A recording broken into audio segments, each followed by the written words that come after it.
folks. This is Santosh Shiva. Welcome to another episode of Run Yogi Diaries.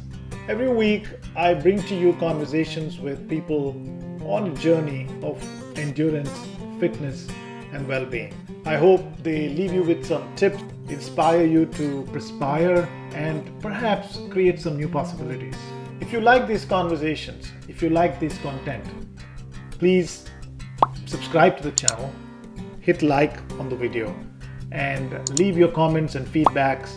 Perhaps leave your questions. And if you have any recommendations of topics and people, I'd love to hear from you. My guest today is Karen Harbaugh. She's a mother, a medical professional, and an accomplished recreational athlete. Her journey spans across multiple spectrums of obstacle racing, ultra running, swimming, and triathlons. She's also qualified and represented the USA in the 2018 ITU Championships in Australia for triathlon. She's also a Vibram ambassador, one of my favorite shoe brands. So we get to talk about how did she do all this? How does she juggle parenting, her medical profession, and training, which is quite intense considering some of the big projects that she's taken on. Her approach to overall fitness and health. How did she land the Vibram deal? What's her next big adventure? Let's dig in. Hi Karen, welcome to Run Yogi Diaries. Thank you so much. It's such an honor to be here. Nice to meet you. Absolutely, it's a pleasure. You're an accomplished triathlete. There's a lot you've done over the years. We want to get into the hows and the whats and the whys. So before that, I'll let you do a quick introduction and then we'll jump in. Okay. My name is Karen Harbaugh. I'm 52 now. Can't believe that. I'm a mother of three grown children. My oldest is 24. My middle son is 22 and my youngest is 17. I'm a physician assistant at the VA here in town. I work in interventional radiology. Prior to starting at the VA, I worked in private practice with a nephrology group for 17 years. So I've been at the VA for 7 years now, going on 8 years. I love working with our veterans. They're a really wonderful group. It's an honor to get to serve them. Awesome. And thanks for all the service you guys are doing in the face of pandemic. And I know you've been busy with vaccinations, so thank you for that. It's been a very busy time. There's a lot of uncertainty with this virus, and I just hope that, this vaccine gives us, another layer of protection against this virus. It's always changing, and there's a lot of unanswered questions. They're, doing a lot of studies and a lot of research. So I think there are, a lot of unanswered questions, but we're learning more, every day, every month.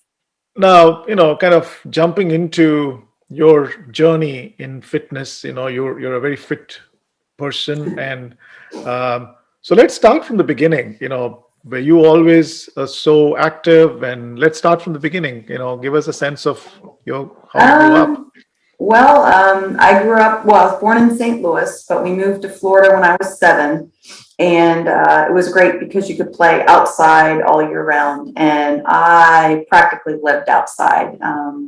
I was outside playing all day, every day with friends in the neighborhood. And we were pretty creative. We played a lot of running games, a lot of chasing each other. We climbed trees, and we put broomsticks between bicycles to do high jump. And I lived near a golf course, and we would do running long jump in the sand traps and just stuff like that. We played outside. Believe it or not, I never really played organized sports. We just played in the neighborhood all the time, and I was either always running, jumping, climbing, making forts, things like that. It was a great childhood. And I think that sparked my interest in just physical fitness. I could not stand being in the house for extended periods of time. I just wanted to be outside doing something. And that's pretty true to this day. I don't like to be kind of cooped up. I like to be outdoors. Nice. Very similar to how I grew up, always outdoors. Never heard of the high jump on a bicycle. It wasn't very safe because it didn't really fall off. If you hit the stick, it just kind of made you fall down. The stick didn't really come off the bike because we, put it between the frames. But we did that, and we played a lot of running games, a lot of hide and go seek and things like that. So when I was 16, I got my first job. The day I turned 16, I got a job, and I got a checkbook. I had a savings account when I was a kid, and the first thing I bought with my checkbook and my first job was a 10-speed bike. And then very shortly thereafter, I got a gym membership, and I loved all the aerobics classes and things like that. So I started very early in my fitness journey, if you will. Nice. So you said you bought a bicycle the first thing. So are you fundamentally a cyclist? Is that where you start as an endurance athlete? No, I can't claim any one thing. I've kind of dabbled in a lot of different things. When I got my first dog, I really enjoyed walking the dog. So we went out, multiple times a day for walks. And when I was in college, I had a roommate that did triathlons, but even though I could swim, I never had lessons. And I didn't have a very nice bike at the time. I just didn't think that I could do a triathlon. I never really gave it much thought. So I did a lot of walking, and I did do a lot of cycling in college. I rode my bike to and from my classes. And then on the weekends, I would do like a 10-mile loop by myself. And it's funny to think now, because I don't ever remember having like a spare tire changing kit, or I certainly didn't have a cell phone. So I would just head out, no water, no phone, no flat tire changing kit. I didn't know any better, but I did aerobics, and that's what they called it back then, step aerobics and all those classes. And I got into a little bit of weight training, in my 20s. And then when I was pregnant with my first child, I did a lot of walking. And then with my second child, I continued with some of these aerobics classes. I just learned to modify, but I felt much better being active through my pregnancy. So I continued to walk. I continued to lift weights, just lighter weights, and do some classes that, were low impact. And I had, very easy pregnancies and deliveries. Awesome. So how did triathlon enter your life? Okay, so I have to back up a little bit. When my middle son was 2, I discovered Andy Farina's sports conditioning class, and we've had Andy as a guest on the show. It was an incredible class, a lot of functional exercises, push-ups, sit-ups, sprints, tons and tons of sprints. And Andy and some other fellows started the Running Man Club, which actually was, we started going to the stadium and running the stadium bleachers. And then in around 2010, Andy said, "Hey, I heard of this, mud obstacle race called the Warrior Dash, where, you have to run through mud, well, you know what they are." And we all were like, "Oh, that sounds so fun." So we knew we needed additional training. And that was the first time all of us kind of left the gym and started training outside. We were going on Saturday mornings to a track and doing all kinds of stuff. He had us run in the bleachers, and we'd hang off of that side of the stadium and have to crawl back up, and ran through sand pits and climbed fences and did all kinds of fun stuff. And we did that first obstacle course race in beginning of 2011, and I was hooked. And I never really ran before that, but we had to run. That was, I think, a 5K distance. So we started building up our distance, and I realized, hey, I kind of like this. And then after that, we got into slightly longer races. So it was like a 10K distance, and then half marathon distance, and it just kind of evolved from there. So triathlons came much later. I started with obstacle course racing. I was pretty passionate about it from 2011, end of 2010, 2011 until 2013, when I did my first sprint distance triathlon. Wow. When I hear your story, what you've done when you were growing up, and then this obstacle racing, your training is very multifunctional, right? And that's what, if you talk to coaches now, and if you read training literature, that's the advice you're getting. Even if you're a runner or if you're a cyclist, everyone's talking about get into multi-functions, multi-sport training, cross training, because it's just not about doing one thing repeatedly, but it's That's doing right. multiple things, right? So That's right. yeah, go ahead. I think that's where people run into a lot of injuries when they just focus on one thing, because you really need to work on the whole body, to maximize your, power and avoid injury. Train all the muscle groups, because your core is so important for everything, running, biking, swimming. And so that makes a lot of sense. That's right. So I guess that kind of why you naturally moved to triathlons then, right? It seemed like a perfect fit. I did a triathlon. It was a super sprint distance when I was turning 40, but we didn't train for it at all. And I was surprised how hard it was, because I hadn't been practicing in the pool or anything. And so at the time, I didn't have any buddies really that I knew that were doing triathlon. So I kind of put that on the back burner. But then once I started, with Running Man Club and doing all the obstacle course racing, I wanted to revisit triathlon. So my first race, I did start training, but I didn't have a swim coach or anything like that. I just tried to do it on my own.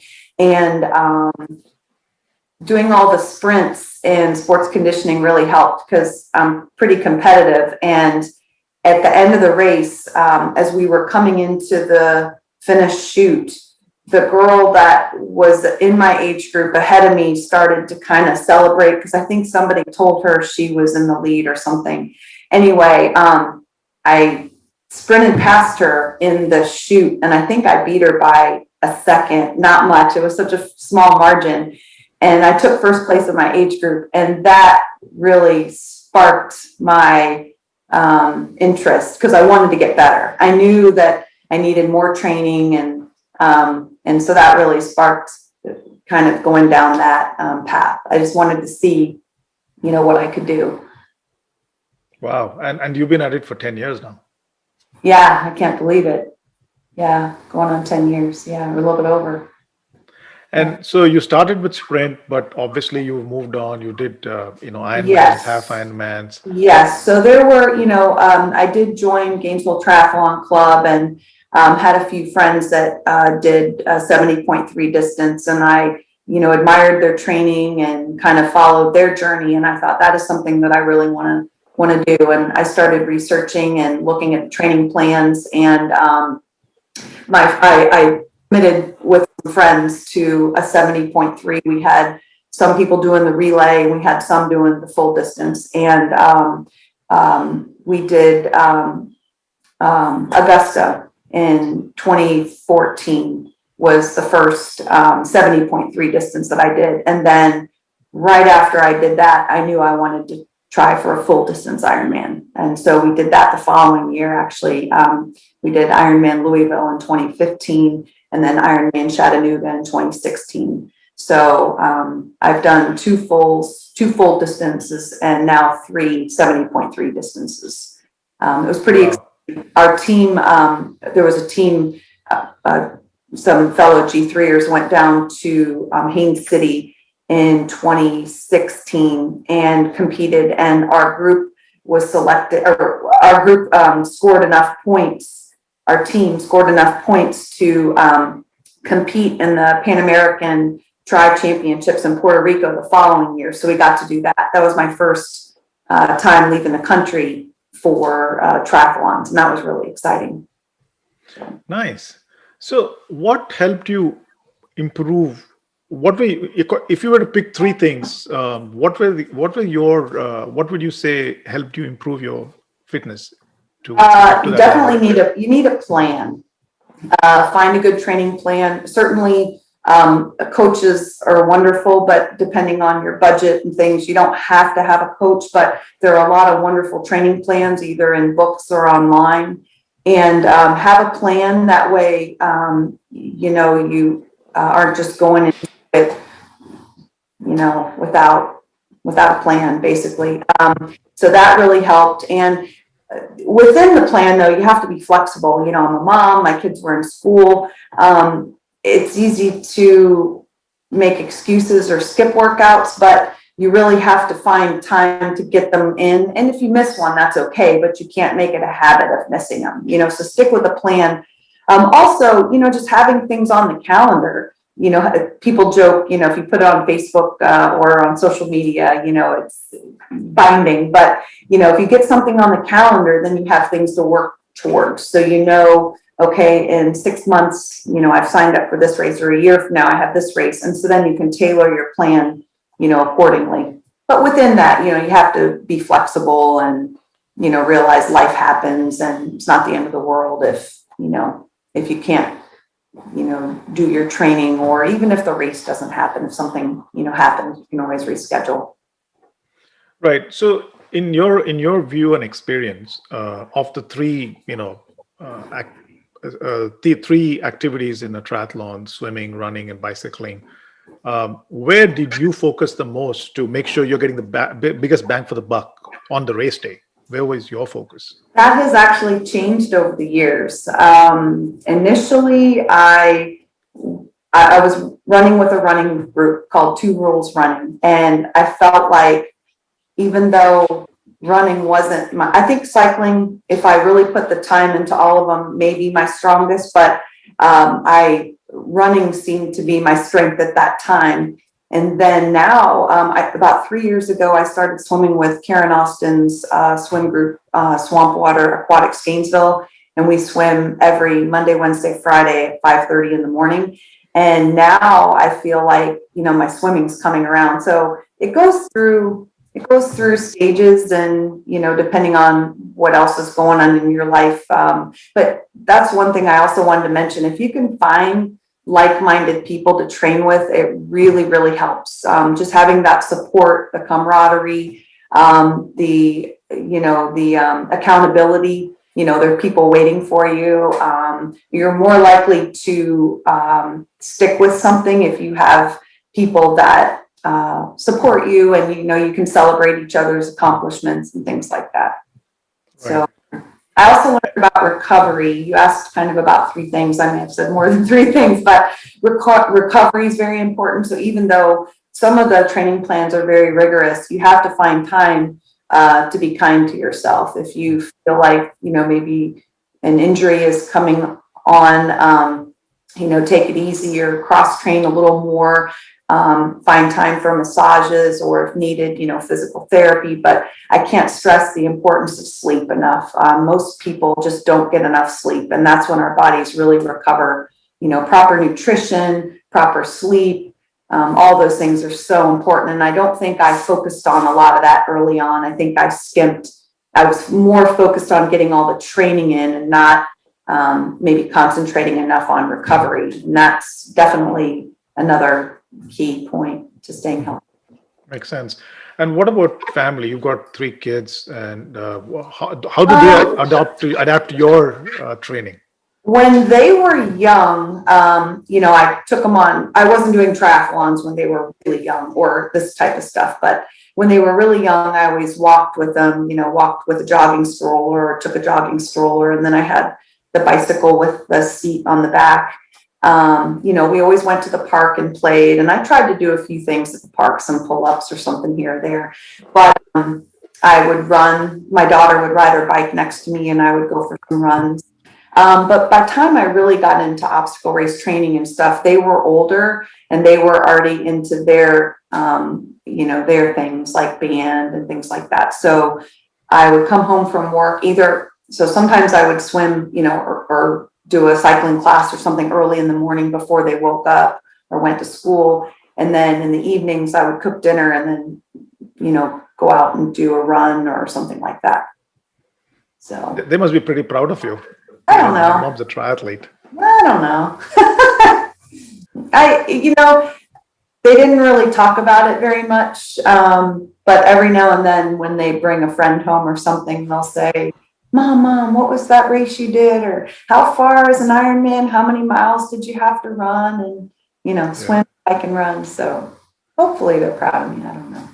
Yeah, I think, when I did my marathons, and I have 2 girls, and when they were younger, we used to take them to those marathons. So they would come and cheer. And I do even now they remember that. They have very fond memories of it.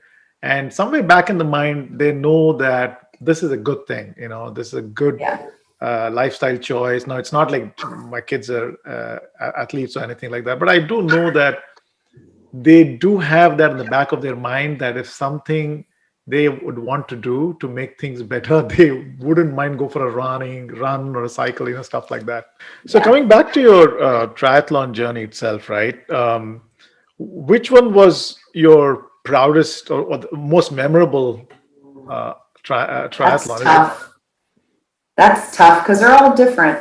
Each one has, something that really sticks out, whether it's something that you overcame, and so that race sticks out, or maybe you had glorious weather or the crowd, the fans. But certainly my first Ironman was very memorable. I had been struggling with an injury and just crossing, I had a lot of doubts the last couple months that I'd be able to do the full run. And so finishing that one really stuck out. And just Ironman Chattanooga was great because the crowd support and everything. And, representing, I didn't mention this, but I qualified for Team USA and competed in the sprint distance in 2018 in Australia. And that was an honor to represent the US in my age group in that sprint distance. So that was an honor. But each one, it's hard to, I don't know if I have a favorite. Tell us a story. Pick one. Each one is special. Ironman Chattanooga really stuck out because the day we did the race, it was apparently like the second hottest one in history, Ironman in history. And the temperature was 97 that day. So the heat index was well into the hundreds, 105, 110. And unfortunately, a lot of people had, heat exhaustion and stuff, so they had to pull out. And I don't know what I did right that day. Well, we had been training in the heat because I live in Florida. So we've been doing a lot of running in the heat and cycling in the heat. And I don't know, I felt really good that day. The crowd just really pumped me up. And I had to pack my, my sports bra and put ice and put ice under my hat. But I don't know, crossing that finish line, I just felt like I'd really accomplished something. Of course, the event's hard in itself, but just being able to stay hydrated and on top of my nutrition, I was really proud of that one. That one really stuck out. And our friends, we sang together while we were waiting in line before the event, and we just had a really great group of people, and we all celebrated, and it was just a lot of fun. That's awesome. You talk about two critical items. One is you spoke about recovery earlier, and you also mentioned nutrition. What do you do, specifically around these recovery you talked about? You talked about sleep. What about nutrition? Anything specific you're doing different?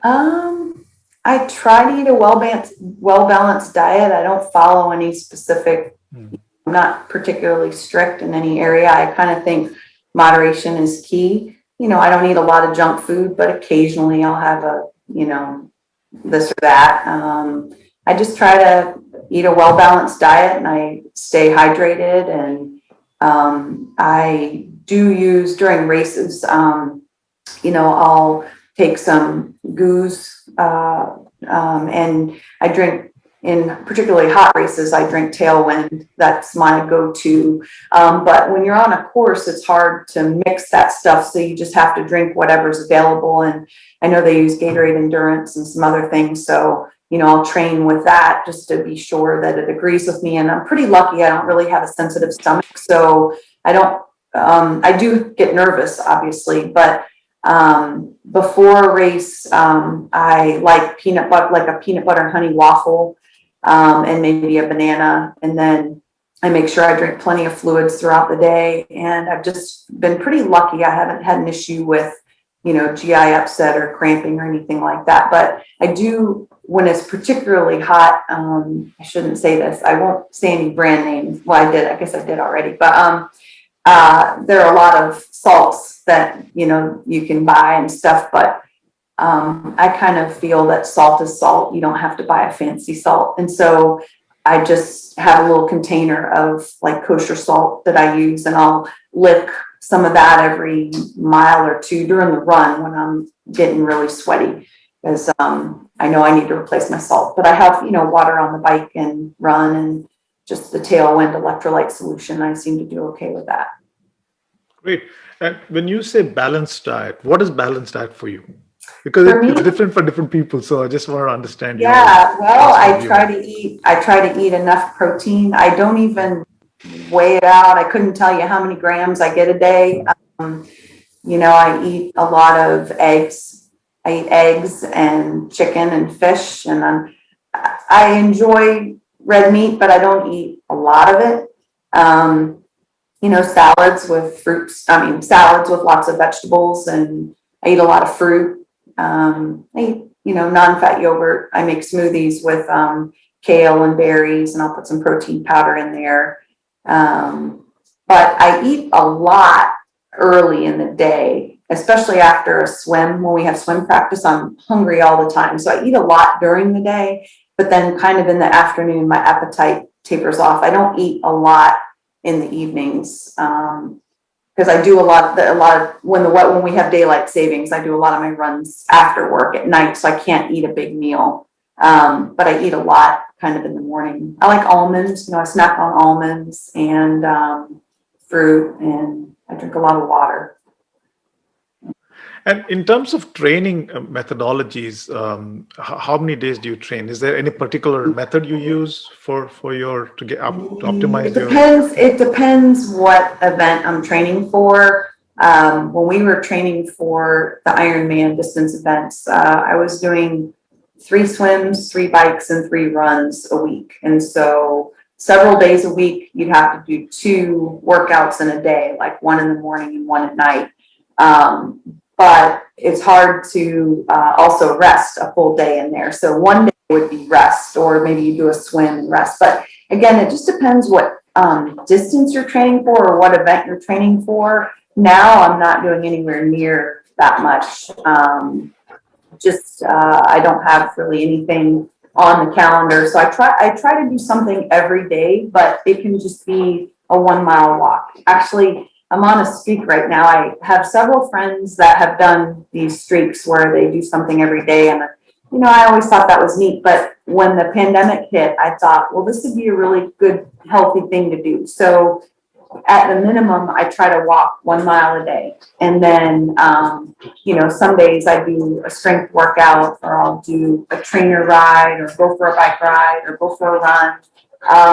So I am trying to do a little something every day, but the intensity and the volume and just the duration isn't, I'm not really pushing it hard, because I'm trying to stay healthy. And once I get something on the calendar, then, the training becomes very specific for that event.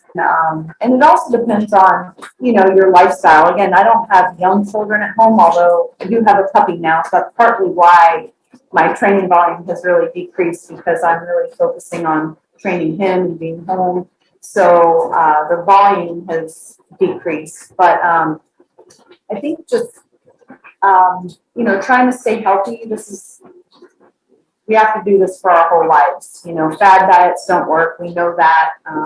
And I think just getting on this roller coaster of, working out and then not, and then losing fitness and then trying to work out, I think that's unhealthy. I think if we just try to keep a nice base, then, when an opportunity presents itself, hey, I want to maybe think about this marathon at the end of the year, then you can kind of jump on without a lot of injuries. So keep up your base level of fitness.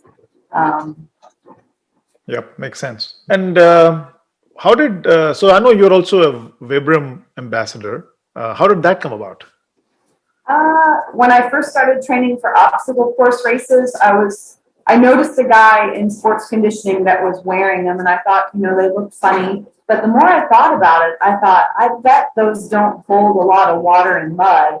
And I'd seen, when people when their shoes get soaked and full of mud, they're just like, almost like giant anvils. They look like they weighed a ton, and I couldn't imagine running. So I went to a local store and I tried them on, and actually the first time I tried them on, I knew that I was going to love them, because I used to run around barefoot all the time as a kid, and I just love the feeling of being barefoot, but I don't want to get, splinters or, cut my feet up. And so I actually bought my first pair for the Warrior Dash, and they worked. They were phenomenal.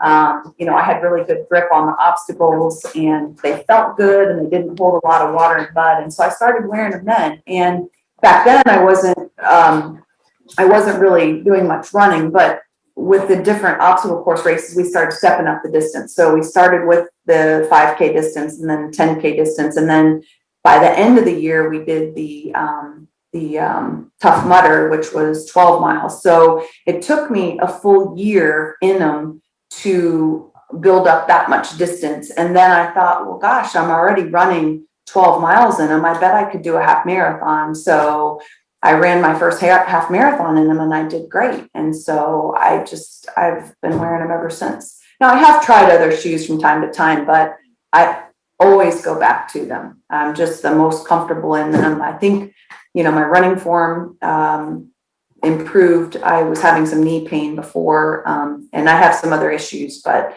not related to the shoes. But I think my form improved. I stopped having knee pain. And even if people don't want to run in them, just to wear them around the house, run your errands in them, walk in them. Certainly if you are involved in any water sports like canoeing, kayaking, fishing, they're great for that, because they have really great grip, and you feel very sure-footed in them. And so I highly recommend them, even just for walking and things, to strengthen your feet and the muscles. I think you're less likely to get other injuries, if your feet and ankles are strong. So Yep. No, it totally makes sense. I've been using Vibrams for close to 10 years now. It's in my rotation. It's not like I only run with Vibrams, but it's in my rotation. And I have always enjoyed running in them. And I agree with you that it's the next best thing to barefoot. And one needs to take time to get used to it, at least for folks who are not used to running yes, barefoot or near barefoot, needs to take that's time. exactly right. If you're used to running shoes with, a lot of cushioning, your running form is much different. And if I said, take your shoes off and go for a run around the block, you would land very differently if you were barefoot. And so it's the same when you get the shoes. You have to definitely start with very low miles, even just walking in them, and then, gradually build up. Sometimes, you put, when you're forefoot, it puts more strain on your Achilles, calves, and things. So you don't want to do too many miles, too fast. Yeah, every time yeah, go ahead. Sorry. Oh, you asked. A couple people said, you're in them all the time. You should, see about becoming an ambassador. And I reached out to them and kind of told them a little bit about myself. And lo and behold, I was asked to be an ambassador. So now I'm an ambassador for them, which is nice. Yeah. Yeah. Vibram, anytime you talk about Vibram, it brings out a lot of passion among people. There's some people who love it, and there's some people who's like, oh my God, no, it hurt my. It's an interesting conversation that follows, especially in social media. But I always have felt that it's something that you need to build. And after the book, it got very popular after the Born to Run book became mainstream, and everyone suddenly jumped into barefoot without really taking the time to get used to it, and it led to a lot of backlash and stuff. But I think it's a great way to, as you correctly said, it's a great way to strengthen your feet, your ankles, and take your time to get used to it. It is very rewarding. You don't have to do it full time. You can do it a couple of days a week. But absolutely, I hear you. It makes a lot of sense. Yeah. And on the website, they have some educational videos and there's some great advice on there about how to, get started and work your way into them. And So the website's a wealth of knowledge with respect to that. Yeah. Makes sense. So what's next? Are you planning? Do you have any event in mind, working up in your mind for this year? I started to explore, there's a sport called swim run where you, run across a body of land and then swim and run. And I was signed up to do one last year, but it got canceled because of the pandemic. And, I would like to pursue that a little more. I think that would be kind of fun to do when all this COVID settles down. If we can get back to international travel one day, it would be a fun way to explore, some new countries, because you don't have to take a bicycle. And that's always a difficult, or not difficult, but it just, makes it a little bit more logistically challenging to do an event when you have to ship your bike or pack your bike. So this, you just need your bathing suit and or wetsuit and, running shoes. And it's usually done with a partner, which is a lot of fun. So I've never done one. Hopefully, I'm hoping that we get to do that this year, next year, but I'm not sure if I love long course. Long course events have their challenges, but you can kind of pace yourself and enjoy the whole day, whereas short course is definitely more intense, and then it's over. But I'm not exactly sure what's going to be next. I would like to do another Ironman event. But with the puppy, I don't know if that's going to be realistic this year. But we'll see. I'm up for just about anything. So, yeah, I tend to jump on board with what, my friends and training partners do. We joke, team jumping off bridges, like hold your hand and jump. And so we'll see. I'm excited to see what'll be next.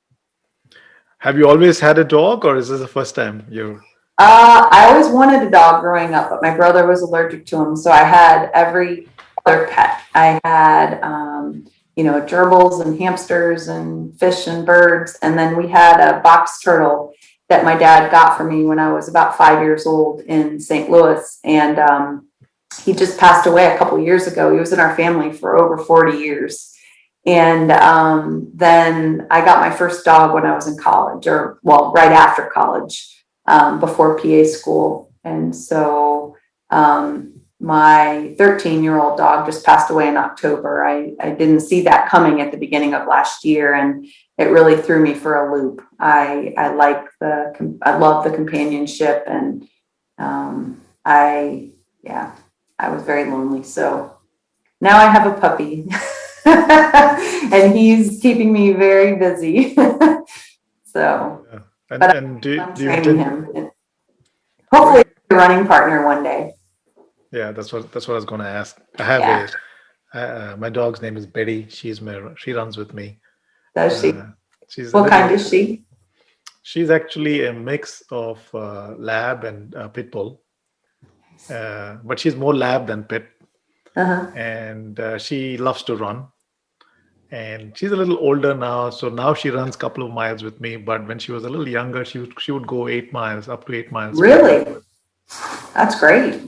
Yeah, terrific. So hey, that was good. I have a rapid fire round where I ask some quite quick questions for fun and related to your fitness journey in general. You ready for that? I think so. Okay. So, what's your favorite post-race treat, guilty pleasure? Let's say after an Ironman. Let's talk about an Ironman. Pizza. Pizza? Do you deprive yourself of a pizza usually? No. Okay. I don't deprive myself much, but that always is. You mean immediately after, or like a couple hours later? After, anytime. Oh. Anytime. I don't deprive myself of too much, but I do love a good pizza. Cool. All right. Three other athletes you admire. Professionals? And it can be professionals, it could be friends, it could be anybody who's inspired you or. Well, I do have to mention Andy Farina, because without him, I don't know if I'd be here. That whole sports conditioning, RMC way of thinking and kind of pushing yourself definitely pushed me down this path. I was just kind of going to the gym and doing classes, but without, you know, um, that kind of focus. So he really has motivated and inspired me. I have to mention Timothy Donovan. He's my training partner, and he keeps me focused and inspired. And we practically do all of our training together, and we've been able to go around the world, doing events. And I think his support is very important. There's a lot of professionals that I admire. Can't just name just one. And we mentioned friends. Sharon Bien is one of my best friends and fellow triathletes. She's made Team USA multiple years, and she's an OBGYN here in town. And I don't know how she balances work and family and all of that. So she's in my age group, and I always tease that I never want to sign up a race that she's doing, because I know she'll beat me. But she's just, she's very down to earth, and she's very supportive of all the new triathletes. And she is just a wonderful person. So there's so many, I could go on, but okay, next. That's great. Yeah, and I hope Andy is listening to this. Thanks, Andy. Yeah, Andy, you started all this. He's the culprit. A dream location for your next triathlon or the swim run. What are you thinking about? Oh, I'd love to go to New Zealand. New Zealand. Yeah. All right, New Zealand it is then. All right. Woo. All right. What's your favorite time for training in the day? 5:30 in the morning. So are you always a early bird? I'm definitely a morning person, and I do like to get it over with. But I really enjoy our 5:30 swims. I feel like it mentally puts me in a good mood for the day, and I really enjoy that time. All right. Makes sense. What's the best advice you ever got in your fitness journey? That's a good one. I don't know if I read this somewhere, or if I just kind of thought this, but if you get injured or there's something going on in your life that you can't control, don't focus on what you can't do. Focus on what you can do. When I had a rotator cuff tear. That's a long story. I won't get into it, but I did have to have surgery, and I was in a brace, and it was probably about 1 year after I started doing obstacle course racing. And so I had to sit out, and, I kind of got in a mental funk, and I was kind of upset, but then I thought, and I may have read this somewhere, don't focus on what you can't do, focus on what you can do. So, getting back to how I got into triathlons, I wasn't able to do my usual running, but I thought, well, I could cycle. So I started taking a spin class at the gym, and I really enjoyed it. And that rekindled my love for cycling that I had when I was younger. And then I thought, well, gosh, I'm cycling and running. I should probably work on my swimming and do another triathlon, because I did that one super sprint years ago. But that actually that injury and that open mind thinking, I thought, well, I could cycle. And that kind of, prompted, or that kind of pushed me down that path. And so even though sometimes things look like maybe a dead end, it's, when a door closes, a window opens kind of thing. And there's always something you can do. Even if it's mentoring another, athlete, or supporting somebody on their fitness journey, but just being available for them. There's always something you can do. So try to stay positive and flexible. That is great advice you've got, and I think that's a great advice for all of us from you. So that's terrific. That's very well said. All right. Hey, Karen, this was a conversation I really enjoyed. Your journey is very inspiring.